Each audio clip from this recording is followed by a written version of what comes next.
c'est Stéphane, votre ingénieur consultant en système d'information.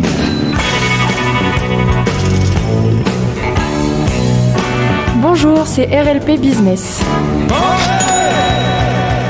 Bonjour et bienvenue sur ce nouvel épisode de RLP Business en direct de nos studios à Coulommiers, Périgord, Périgueux, tout ça pour parler cette semaine, comme d'habitude, de business, comme le nom l'indique, d'économie, de management et de confiserie. Ah bah oui, parce qu'à l'époque se rapproche, là, il y a Halloween pas loin, et puis après il y aura les fêtes de fin d'année, et je me suis dit qu'il fallait qu'on parle de sucre un peu. Là, ça devient obligatoire. Donc j'ai aujourd'hui avec moi Pierre Lacour du magasin Little Candy, avec qui nous allons étudier tout cela. Pierre, bonjour, ça va ? Bonjour, ça va très très bien. Eh ben, merci d'être venu nous voir. Merci de l'invitation. Surtout. Bon, eh ben, écoutez, la confiserie, le sucre, grand plaisir des Français. Oui, quand même. Et des Périgourdins. On en parle tout de suite après les actualités. Ne bougez pas, c'est juste après ça.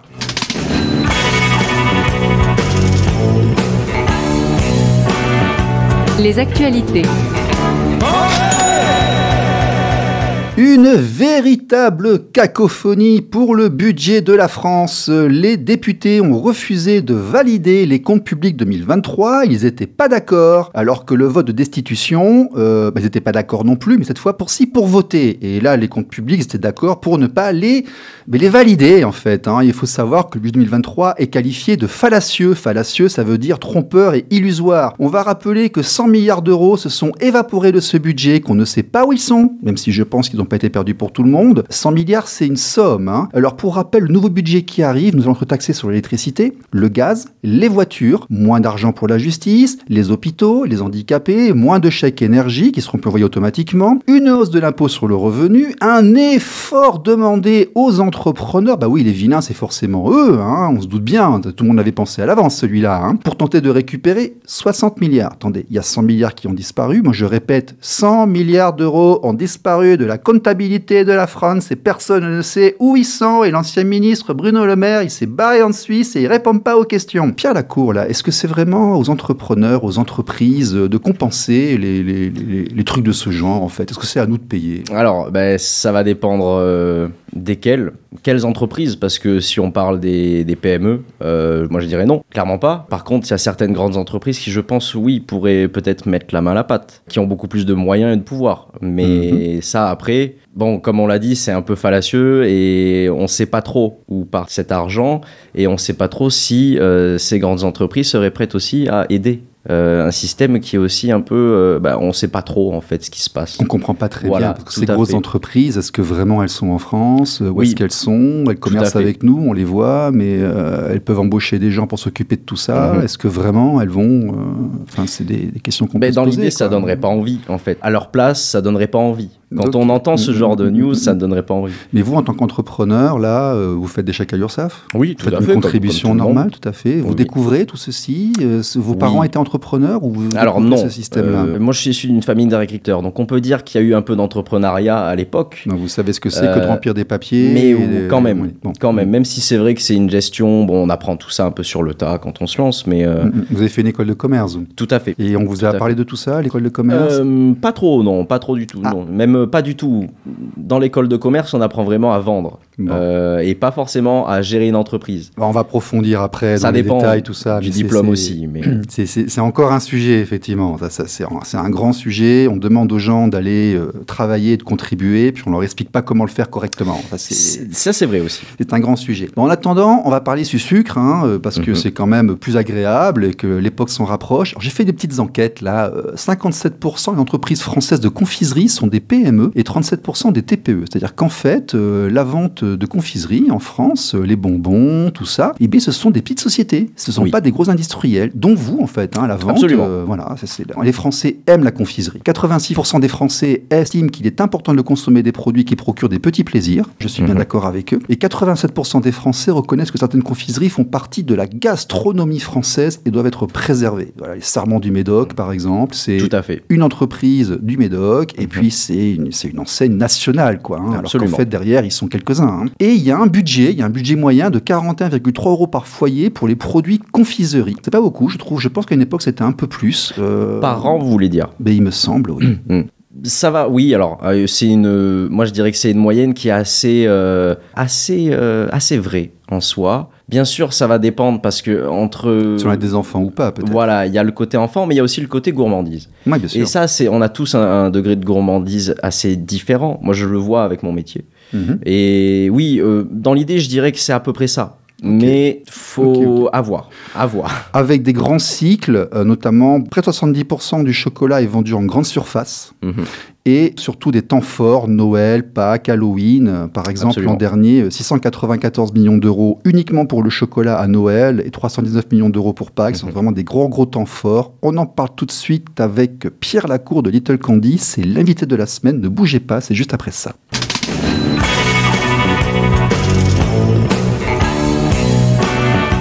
L'invité de la semaine. Pierre Lacour de Little Candy, vous êtes confiseur et vous avez aujourd'hui un magasin au centre de Périgueux. Absolument, Bon, c'est bien ça. Ça a commencé quand? Vous êtes où? Ça s'est fait comment? Dites-nous. Alors, ça a commencé, moi, mon début dans l'entrepreneuriat, ça a commencé en janvier, donc en début de cette année. Auparavant, j'ai eu ma première expérience dans le monde des bonbons, dans la vente de bonbons. C'était avec mon cousin qui tenait une très grande confiserie rue Limoges, qui s'appelait The Candy Shop. Et ben, il m'a dit, je cherche quelqu'un pour l'été. Si ça t'intéresse, je t'embauche une semaine. Puis cette semaine a été une assez bonne découverte. J'avais déjà fait du commerce, mais pas dans les bonbons. Et au fur et à mesure, une semaine de plus, par-ci par-là, ça a été des petites embauches.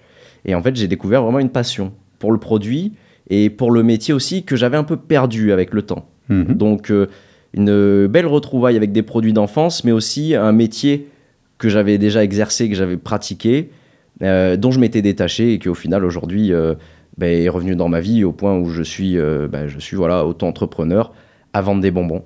Donc vous êtes situé... aux 2 rues du Conseil, voilà, en face de l'Épicurien à Périgueux, qui est un restaurant assez connu, je pense. Voilà, 2 rues du Conseil, c'est une rue traversante de la rue Limoges, en fait. D'accord. Alors, pour expliquer aux gens, il y a un pas de porte? Non. Donc c'est une location simple. Exactement. Vous n'avez pas eu à acheter quelque chose, il n'y a pas de pas de porte, il n'y a pas d'enseigne, donc vous louez un magasin, d'accord. Votre cousin, il est content que vous soyez parti faire la même chose que lui? Oui, alors, en fait... Ça se fait en accord, vous travaillez ensemble? Du coup, quand il a fermé sa confiserie en décembre dernier... Ah, mais c'est parce qu'il a fermé, d'accord. Moi, oui, j'ai décidé, je lui en ai parlé, je lui ai dit, j'ai envie de continuer ce que tu as fait. Vous n'êtes pas parti avec ses clients et ses produits? Non, c'était pas l'objectif. on reste cousins, on est de la même famille. C'est un peu comme mon grand frère et c'est vraiment, il m'a transmis sa passion. Pourquoi il a fermé? Et il arrivait à la fin de son bail de 3 ans et c'est vrai que le commerce à Périgueux est assez fluctuant. Les loyers sont assez chers. Et c'est vrai qu'il s'est posé une question, il s'est dit, est-ce que je relance 3 ans dans une période où le pouvoir d'achat est en baisse? Est-ce que je continue à être auto-entrepreneur ou est-ce que j'essaierai pas de faire autre chose après 16 à 17 ans de commerce? Oui, et puis 3e année, c'est la fin des aides, c'est le début des remboursements de charges. Il y a eu 6 ans en tout. 3 ans dans un emplacement, 3 ans dans l'autre. Et je lui en ai parlé, il m'a quand même beaucoup aidé.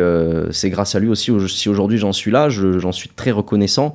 Voilà, c'est mon cousin Florent qui m'a vraiment mis dans ce milieu-là, qui m'a formé, qui m'a donné toutes les armes. Et voilà, c'est une grande part de... Donc vous connaissiez les fournisseurs, vous les avez contactés, vous avez trouvé un local, ils vous ont donné des facings, ils vous ont donné des présentoirs. Absolument, même si au final, moi aussi, mon cousin m'a... vous avez récupéré une partie du matériel et du mobilier peut-être. Exactement. Et de la façon de faire surtout. Mais absolument. Vous n'avez pas tout réinventé, vous avez pu vous inspirer de son expérience. J'ai gardé l'esprit, on va dire, bon enfant qu'il y avait dans sa confiserie et je l'ai rapporté dans la mienne, même si j'ai légèrement changé le concept où lui on était sur une confiserie américaine, une confiserie un peu avec des produits du monde. Moi je me suis concentré sur vraiment plus une confiserie à la française. Comme vous pouvez trouver dans le temps en fait. Où j'ai mis en avant certains bonbons français, dans des bonbonnières, où c'est vraiment le principe d'essayer de faire découvrir des bonbons qu'on n'a pas forcément trop l'habitude de voir ou plus l'habitude de voir. Pour refaire tomber en enfance certaines tranches d'âge et aussi faire découvrir aux plus jeunes ce que moi, mes parents et mes grands-parents ont connu quand ils avaient leur âge, en fait, tout simplement. Sûr. Alors, votre clientèle, ce sont des particuliers, Oui. et c'est donc le chaland, comme on dit, Oui, les gens qui absolument. passent dans la rue devant ou Tout qui à viennent vous fait. voir spécialement. Vous ne faites pas les CE, ce genre de choses. Vous êtes vraiment Alors, mis sur les particuliers qui rentrent dans le magasin. C'est vrai, mais il y a une part de moi aussi qui assure et qui a envie de faire ça, qui assure de l'événementiel. Ou D'accord. par exemple, pour un baptême, je vais assurer une certaine quantité de bonbons. Alors bien sûr, ça va être des bonbons adaptés Ouais. pour l'événement. C'est bien ça. Ouais. Mais voilà, faire des petits sachets, une cinquantaine de petits sachets de 70 grammes par exemple pour un baptême, Ouais, ouais. ou pour un mariage, faire des petits dragées, essayer un peu... Forfait anniversaire, forfait ci, Exactement. tant de personnes, tant de produits. C'est tout à Ouais. fait ça. Alors, c'est pas forcément une partie du travail qui va être la plus demandée, Mhm. mais il y a quand même une petite demande. Et plutôt que d'aller vers un chocolatier et de prendre des dragées classiques, on peut se rapprocher de moi et prendre des dragées à la guimauve, par exemple. Bien sûr. Ou alors des petites boules de caramel enrobées de sucre glace qui peuvent changer, en fait, tout simplement. Avoir un effet un peu... pour briser un peu les clichés du dragée avec de l'amande ou du chocolat. D'accord. Voilà. Bon, ça c'est intéressant. On va parler des produits maintenant. Absolument. Donc Little Candy, effectivement, Mhm. vous avez trouvé des fournisseurs, je suppose. Absolument. Vos fournisseurs, c'est du local, c'est du Alors, chinois, c'est du. C'est pas du local, c'est ça du va... taïwanais, de l'argentin. c'est- Non, non, non. Pardon. On va avoir des fournisseurs qui seront français. Oui. Généralement, ça va être directement via les marques de bonbons. Donc là, par exemple, devant moi, j'ai certaines marques de bonbons. Ah ouais, il y a des petits trucs, il faut que je vous dise là qu'il oui. a amené quelques échantillons, qu'on est devant, qu'on est en train de saliver, qu'on se dit mon Dieu les nougats là, ils ont franchement une bonne tête. On vous dira avant la fin de l'émission si si les promesses sont transformées parce que c'est quelque chose quand même. Hein. Voilà. Mais fournisseurs français. Fournisseurs Ok. français. Avec un bel emballage personnalisé à vos couleurs. et J'essaye. C'est aussi une question... comme je dis, je propose une atmosphère. Quand on rentre chez moi, c'est pas juste rentrer pour acheter des bonbons, c'est passer un petit moment avec un vendeur de bonbons qui, depuis 3 ans, est dans ce milieu. Donc, à force, c'est vrai que c'est devenu une passion, tout simplement. Comme je dis, il faut avoir la passion de son travail. Bien Et sûr. c'est totalement le cas. Vous vendez du plaisir. C'est exactement ça. Et je prends du plaisir à vendre du plaisir. C'est ça qui est assez drôle. C'est un peu une boucle en soi. Et c'est pour ça que je me suis lancé et que j'ai pas voulu changer de métier, tout simplement, à la fermeture de la boutique de mon cousin. Bien sûr. J'ai voulu continuer ce qu'il avait commencé sur Périgueux. Et comme je dis, c'est grâce à lui, tout ça. Sans lui, je n'aurais pas fait ça. Vraiment. Et vous avez des spécialités? Alors, des spécialités, oui, mais ça va dépendre. Actuellement, moi, je travaille pour faire de la création de bonbons. C'est encore que le début, on est encore dans l'élaboration. Je connais un confiseur qui est basé sur l'île de Ré, donc ce ne sera pas de la création locale, mais ce sera fait avec des produits locaux. Donc de la noix du Périgord, de la fraise du Périgord. Et là, on est en train de discuter de tout ça pour vraiment créer des produits Vous allez créer votre ligne du de bonbons. Périgord. C'est un peu l'objectif. Je veux pas forcément dominer le marché français, mais je veux créer des bonbons pour le Périgord, Il ne faut pour pas la se fixer Dordogne. de limite. Mais exactement. Mais comme je dis, il faut commencer modestement aussi. Et ça, c'est vrai que c'est un petit objectif, chose que je n'ai pas faite dès le début parce que la création d'entreprise, c'est déjà quelque chose qui... il faut bien se structurer. Oui. Et comme beaucoup d'autres, j'allais dans tous les sens. Donc, je me suis dit, il y a certaines choses que tu feras après. D'abord, stabilise-toi, apprends le métier d'auto-entrepreneur parce que le métier de vendeur de bonbons et d'auto-entrepreneur, il y a des aspects qu'on n'a pas quand on est juste vendeur de bonbons. Auto-entrepreneur, c'est beaucoup plus de gestion, c'est aussi une vision d'ensemble de son entreprise, de sa boutique. On n'a pas le même œil sur les produits, parce que forcément, on va avoir tout ce qui est tarifaire, qualitatif, que moi, je ne faisais pas avant, en fait, et qui aujourd'hui, c'est une part de mon métier. Donc, comme je dis, on déconnecte un peu moins quand Trouver on est le bon prix auto-entrepreneur. fournisseur et trouver le bon prix Le du bon marché. rapport qualité-prix, mais aussi des produits qui plaisent à sa clientèle, parce Oui. qu'on peut avoir un Et produit... trouver le prix. Trouver le bon Ouais. chiffre, c'est un grand Surtout- exercice du surtout commerçant, aujourd'hui. ça, au jour Surtout d'aujourd'hui. aujourd'hui. J'ai un produit, je l'ai acheté tant, à combien je l'étiquette, à combien il va partir, quel est le Exactement. prix de vente, c'est déjà un art, ça, quelque part. C'est un art, on peut dire ça. Et puis, il faut se mettre à la place de ses clients. De se dire, est-ce que mes clients, en fonction de leur budget, si on se base sur un budget moyen, est-ce qu'ils vont être prêts à mettre tant d'euros pour une confiserie, pour quelque chose qui est un achat plaisir, qui, à l'époque, excusez-moi l'expression, mais coûtaient 3 francs 6 sous. Qui aujourd'hui, on est sur, j'ai envie de dire qu'il y a certaines confiseries qui tirent plus vers le luxe en termes de tarifs que dans le temps où on pouvait acheter ça avec des centimes de francs. Et qui aujourd'hui n'est plus le cas. Donc c'est aussi un équilibre de trouver en fait vraiment, on va dire, le bon prix, que ce soit moi en tant que revendeur, mais aussi pour mes clients en tant qu'acheteur. Et bon, j'estime y arriver pas trop mal. On m'a déjà fait des compliments sur mes prix me disant j'ai fait plusieurs confiseries en France, vous êtes la moins chère que j'ai eue, et je l'ai eu plusieurs fois. Les gens me disent mais ça va, c'est pas cher en fait. Il y a une certaine crainte aujourd'hui dans le monde des bonbons qui est qu'il y a beaucoup de gens qui mettent les prix hauts. Parce que forcément, si les prix sont hauts, on va gagner plus d'argent d'un coup et on va faire plus de chiffres. Mais l'objectif aussi, c'est de s'établir une clientèle, tout simplement. Et que les gens comprennent que même si on est là pour gagner sa vie, ce qui est tout à fait normal, on est auto-entrepreneur, il faut aussi penser qu'on n'est pas là pour les voler. Et ça, il y a beaucoup de gens qui, je pense, oublient ça. Ah ben, ça, on en parlait il y a quelques jours encore avec M. Percheron. Acquisition, rétention. Donc, comment est-ce que vous vous faites connaître? Comment vous dites aux gens que vous existez, que votre produit est là et qu'il faut qu'ils se déplacent pour venir le prendre? Comment vous communiquez? Alors, ça va être beaucoup sur les réseaux sociaux, donc Facebook, Instagram. C'est vrai que là-dessus, c'est une vitrine en ligne en fait. Aujourd'hui, c'est une vitrine en ligne. C'est indispensable. On tape confiseur au Périgueux, il faut qu'on vous trouve. Exactement.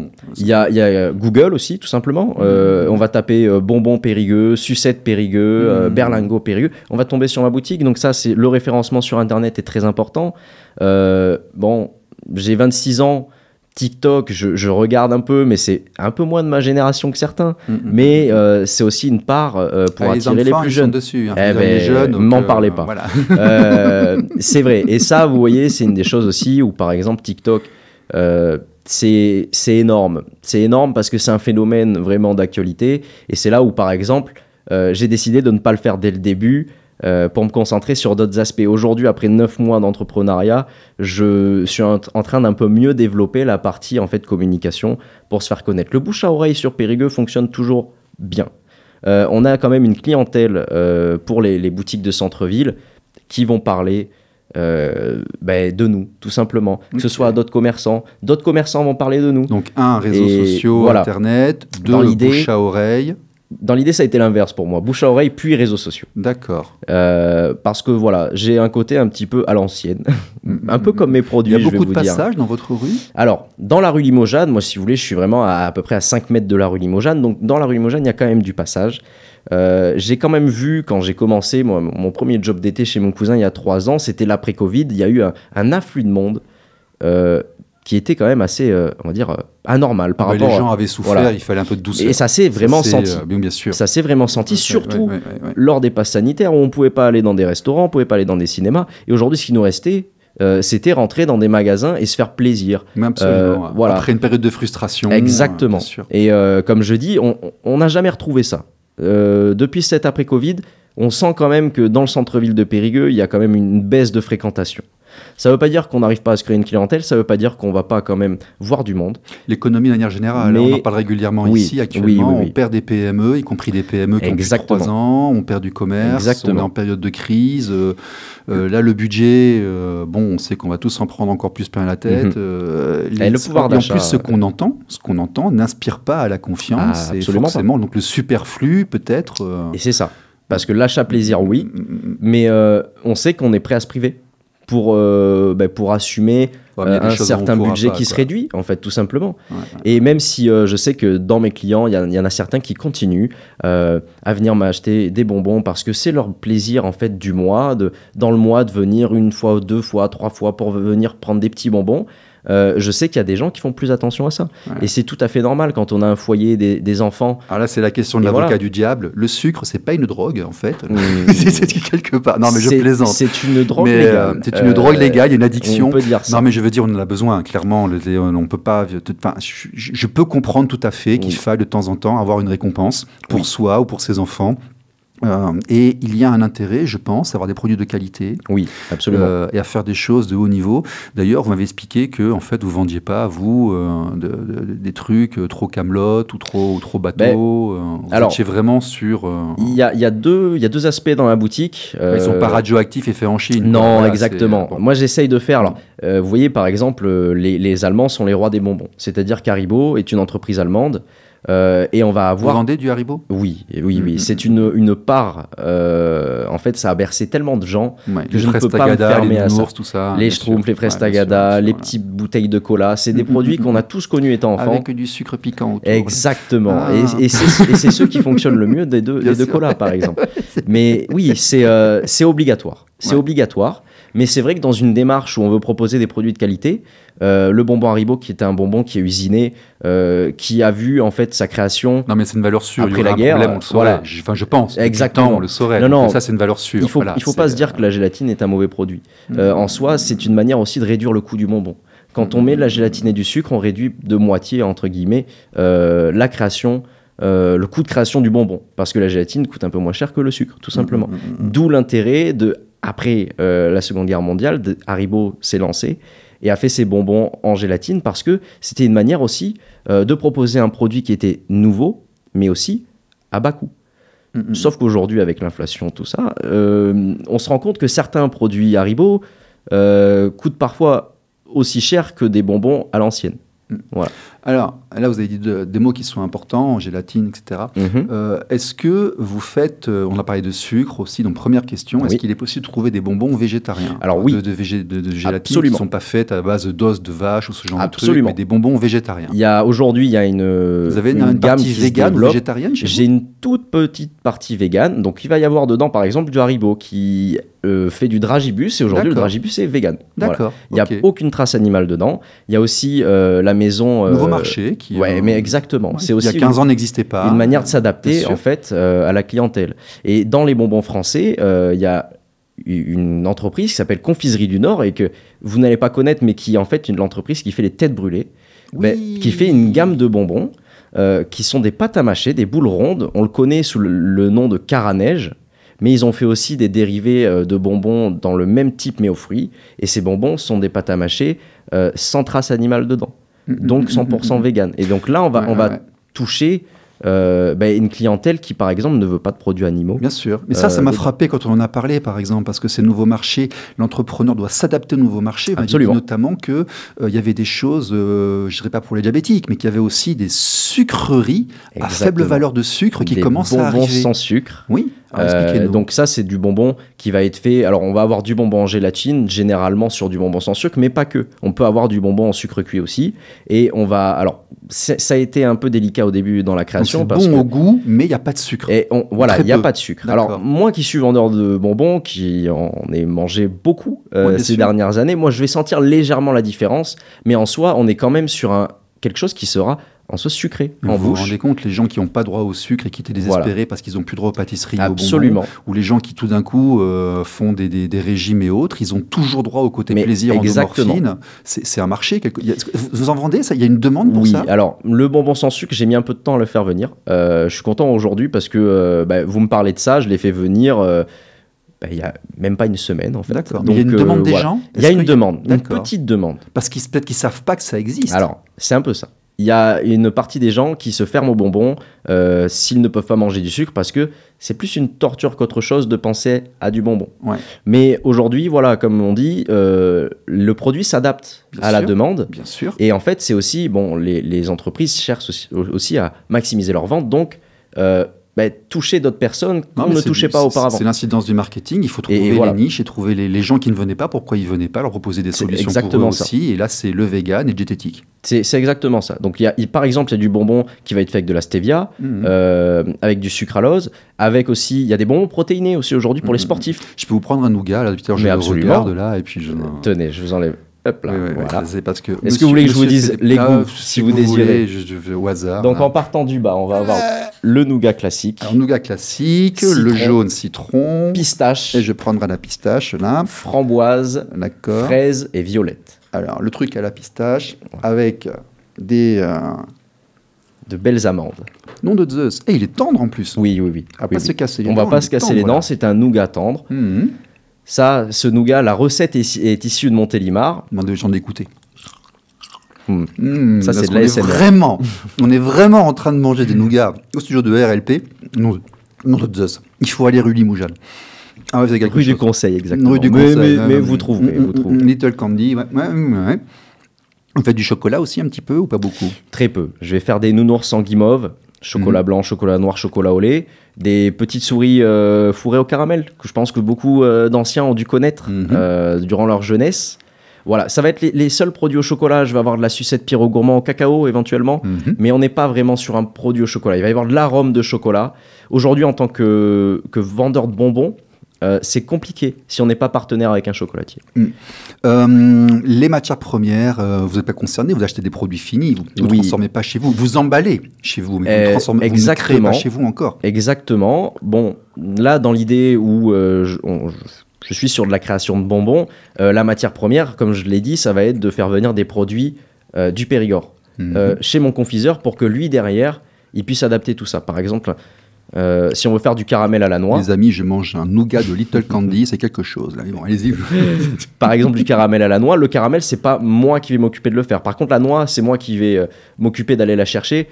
Ayant été dans le milieu de l'agriculture et du coup dans la nuisiculture à la fin, donc c'est la culture de la noix, j'ai eu la chance de faire ça dans ma jeunesse avec mon papa. C'est des choses qui moi me tiennent à cœur parce que c'est un produit que j'ai, la noix en elle-même, c'est un fruit que j'ai vu le côté où on plante ses arbres, on les voit grandir, on récolte la noix et ça me fait plaisir aujourd'hui de me dire je vais faire des bonbons avec des noix. Que moi-même je participais à ça quand j'étais plus jeune. On va résumer. Vous avez 26 ans, vous avez fait une école de commerce. Absolument. Vous êtes passé par la CCI de Dordogne. Absolument. Donc ils vous ont appris le business, acheter, vendre, trouver des plus ils vous commercial, ils vous ont pas forcément appris à créer une structure et optimiser ce genre de choses. Ça faisait pas partie de mon diplôme. Ça fait partie de très peu de diplômes, sauf qu'on va au MBA ou qu'on va dans les pays étrangers et autres. Ok. Vous avez diverses expériences. Vous avez une collaboration familiale qui est dans un modèle, lui est en fin de vie, vous, ça vous plaît, vous en parlez ensemble et vous démarrez en votre nom. Exactement. Auto-entrepreneur. Tout à fait. Donc 12,5 parce que vous vendez des produits sur le bénéfice généré, donc une très grande facilité par rapport à la comptabilité, ce genre de choses. Oui, absolument. Un accompagnement peut-être quelque part? Pas du tout. Vous avez utilisé le service de la CCI? Vous êtes allé comme ça? Non, je me suis formé grâce à Internet, on va dire. Aujourd'hui, moi, j'ai connu l'avant et l'après. Donc, quand on n'avait pas Internet, on se posait beaucoup de questions, on n'avait pas beaucoup de réponses. Aujourd'hui, avec Internet, bon, attention, certaines réponses peuvent être erronées. C'est aussi un devoir de vérifier les sources. Mais voilà. C'est un peu autodidacte en fait. D'accord. Et vous avez donc les projets de grossir, parce qu'une fois que vous avez dit effectivement très sagement, il faut s'installer, il faut consolider et il faut être sûr de soi. Absolument. Et ensuite, par contre, il ne faut jamais s'arrêter sur ses acquis, il faut toujours développer un peu et au minimum avoir des projets. Tout à fait. Et donc les projets, c'est l'événementiel, alors la marque de bonbons, et vous avez autre chose? Potentiellement dans le temps. Une franchise Alors, j'y avais pensé. Le magasin, c'est pour vous nourrir ou c'est pour le revendre plus tard? J'y avais pensé, mais je vais vous dire, c'est l'objectif moi de mon magasin, c'est plus tard former des gens à ce métier. En fait, c'est un petit objectif pour l'instant, mais former des gens à ce métier, réussir à trouver des personnes qui ont la même passion, à qui j'arrive à transmettre cette passion comme mon cousin me l'a transmis. Donc c'est pas décidé. Pour l'instant, c'est votre vie que vous payez, mais c'est pas un commerce que vous allez revendre plus tard. Non, ce n'est pas l'objectif. Moi, je voudrais créer un peu le magasin de bonbons de Périgueux. Pas devenir le Willy Wonka de Périgueux, mais pas loin. Je voudrais que ce soit une entreprise qui dure à travers le temps. Ok, ça il faudra nous le dire parce que le Willy Wonka de Périgueux, il est bienvenu à RLP, là, il vient quand il veut. C'était un plaisir. Mais là en plus, il faut aller à Little Candy. Bon, monsieur Pierre Lacour, merci beaucoup. Merci beaucoup, monsieur Lambert. Les auditeurs, à la semaine prochaine, au revoir.